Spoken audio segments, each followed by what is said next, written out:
अस्सलाम वालेकुम, आप देख रहे हैं पीए न्यूज HD और मैं हूं आपके होस्ट सादिया बतौल। शामिल करते हैं आज की अहम खबरें। रिपोर्ट शामिल करते हैं पाकिस्तान अराई न्यूज़ के इंचार्ज नुमाइंदगान मियां आसिम बशीर से। सदर ममलिकत और वज़ीर आज़म की कौम को 79वीं यौम आज़ादी की मुबारकबाद। अल्लाह ताला पाकिस्तान को इज़्ज़त व वक़ार की अलामत बनाए और दरख्शांदा मुस्तक़बिल नसीब फरमाए, आमीन। वज़ीर आज़म सदर ममलिकत आसिफ अली ज़रदारी और वज़ीर आज़म शहबाज शरीफ ने पाकिस्तान की 79वीं यौम आज़ादी के मौका पर पैगाम जारी करते हुए पाकिस्तानियों को दिल की गहराइयों से मुबारकबाद पेश की। सदर ममलिकत आसिफ अली ज़रदारी सदर ममलिकत ने पैगाम जारी करते हुए कहा कि 79वीं यौम आज़ादी के मौका पर तमाम पाकिस्तानियों को दिल की गहराइयों से मुबारकबाद पेश करता हूँ।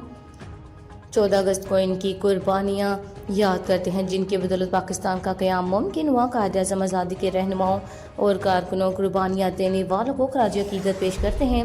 आज़ादी सिर्फ एक तारीख़ी कामयाबी नहीं बल्कि एक ज़िम्मेदारी भी है। पाकिस्तान को मज़ीद मजबूत, महफूज और खुशहाल बनाना होगा। मार्का हक ने यह साबित कर दिया कि पाकिस्तान अमन का ख्वाह है लेकिन खुद मुख्तारी से माला माल है। आज हमें जो अमन और इस्तेकाम हासिल है इसके लिए बड़ी कीमत अदा की गई।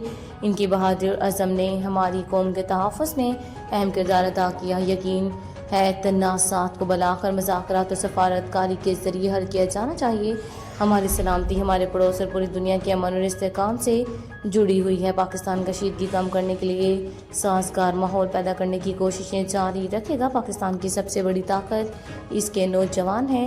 मकबूजा कश्मीर के अवाम के साथ भी अपनी यकजहती का अदा करते हैं।